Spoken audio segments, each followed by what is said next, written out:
It's a Wednesday, so it's time for another midweek update video.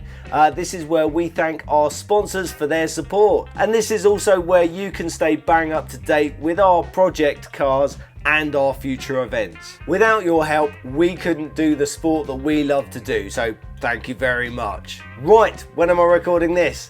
10 o'clock on a Tuesday morning. Here, tell us, Spastic, what actually was your crime? Whistling on a Tuesday, Jester. You bastard! Why do I do it to myself? Just life gets in the way, doesn't it? But that means I've got a lot of editing to get this out to you Wednesday morning, but it's worth it. It's my way of saying thank you to you guys. What have I been up to this week? A lot, but not a lot. As I say, life's been getting in the way. So let's crack on with the Rally Mini.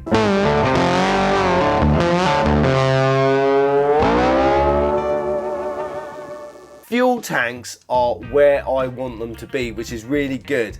Come on, let's go. Let's go handheld, show you. Pew! There we go, look, we have got twin tanks.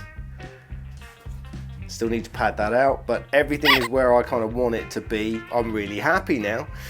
There's still an awful lot to do in there. I've still got to make the bottom mounts, you know, for the tank to fit on. At the moment, it's on little blocks of wood, but that's not a problem. That's an easy fab. But what comes next is the spare wheel. That's why I've got like wheels everywhere. Like wheels and wheels and wheels. But before we talk about wheels, let's talk about the options of resetting the filler cap, because yeah, that was a plan, and even now I've just been sat there with my cup of coffee looking at it for far too long going, cool baby, you look very shagadelic.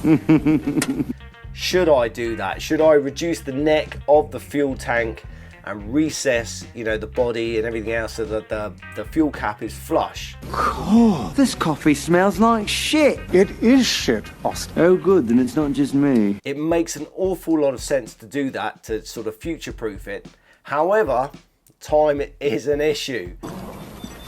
It's a bit nutty. The next rally is Jersey, which is in October. So let's go July, August, September. I need the car to be ready in 3 months' time, don't I? One ping only. And I've got so much more to do. So let's go to the nice to do, need to do board, and mainly the Summer Refit. So yeah, the first goal for the Summer Refit was the fuel tanks, which we're on it. I want to fit this much lighter aluminium sump guard and center guard. That's not a direct fit, so I need to do some modification. I don't know why I need to tighten the exhaust. Radiator duct, no, I'm happy with that. Now that's all cool. I've got an oil cooler that was all prepped to fit. I don't think I'm going to have time to do that. The servo brake pipes. Shall I show you now? I was going to try and make this a short video, but it's not going to happen, is it? I run a single line brake master cylinder, which is fine, that's kind of period. But I did have a servo in the passenger footwell. You know, a bit like the works cars had. What happened was the pipe came from here, goes along the top of the scuttle, down there to where the servo was, then back up all the way along and then round, tees off and goes to the front. It wasn't long afterwards that the servo packed up. It actually started to fill up with brake fluid, which is obviously quite bad. So I decided to delete it until I could get another servo. But I'm really happy not having a servo at the moment. So what I really should do, yeah, when I say delete the servo, basically where the servo is, I undid the brake pipes and then just joined them together. So that it's got that weird path. I kind of think it's now time to, to remove that brake pipe. But again, that's another job to do. So going back to what we're at now, the fuel tanks are where I want them to be, but there's still an awful lot to do. The passenger side fuel tank is a little bit crusty on the inside, so I actually need to take that out, clean it all out, treat the inside, and then I think I'm gonna AN, where are they? It's been sat on the shelf for far too long, it's gone crusty, but the plan is to weld these AN6 fittings onto the outlets of the fuel tanks, so I can run, AN literally right from there. there. I'm just rambling. Even though the fuel tanks are in place, I've still got a lot more plumbing to do. So I've got the fuel pump, I've got the filter, those quick release connections and things like that. Before I decide where they're going to go in the boot, I really do need to know where, or how to fit in the spare wheels, because that's another reason for going for twin tanks, is that now I can actually put spare tyres in the boot, which is going to speed up wheel changes if ever I need them on future events. I want to get 2 wheels in the boot. I've had a play and they just fit. So now I'm just messing around with the straps, trying to get the straps in the right place. Once I've got those spare wheels in there and exactly where I want them to go, then I know what space I've got for all the other plumbing needs, jacks and all that sort of stuff. And only then, when I'm happy, will I rip it all out and then obviously clean up everything that I need to, weld up all the holes that I'm not going to use, and then paint the boot. For me, this is going to take time, isn't it? So hence, let's stop with the fuel tanks now. Bin juice.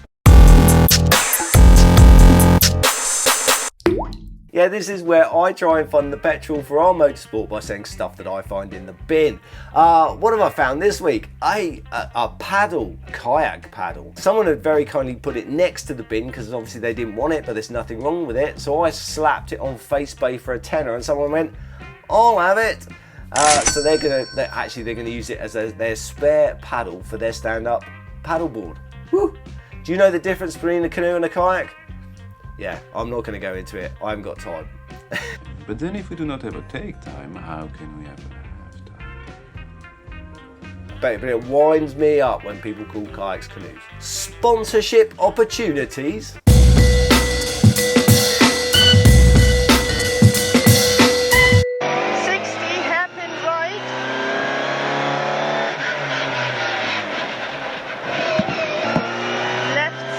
100, turn square left. 100, turn square left. 250, stop. Oh my days. I was a bit worried about the wiring. I can smell things. Yeah, I'll have to check it when we get back. Yeah. I'd like to say a big thank you to Cowes Marine Electrical. They are our official sponsors for the Rally Mini. They helped us with supplying wiring and all sorts of things, and even labour where we originally wired up the car. But when we had that incident in Jersey with the alternator, and we literally just got back into service before the car just conked out completely because of the lack of electricity, it dawned on me that we didn't carry a spare battery. What would we have done? That would have seriously been us out of the event, full stop. So I gave a shout out to Cowes Marine Electrical and they went, of course you can have another battery. So yes, thank you very much. We've got another brand new battery. I'm going to put it in the car as part of the summer refit. And the battery that's in it, to be honest, there's nothing wrong with it, but obviously we've had it for a while. That's going to be the spare one. We'll keep it topped up in the van just in case we need it during an event. Right, I hope we're inspiring you to have a go at club level motorsport yourself if you're not already doing so. But thank you very much to all our supporters who are helping us to do the motorsport that we love to do. If you'd like to help our little team, check out the links below. Right, till next week, ta-ta for now. Kiss me arse. Cheers, mate.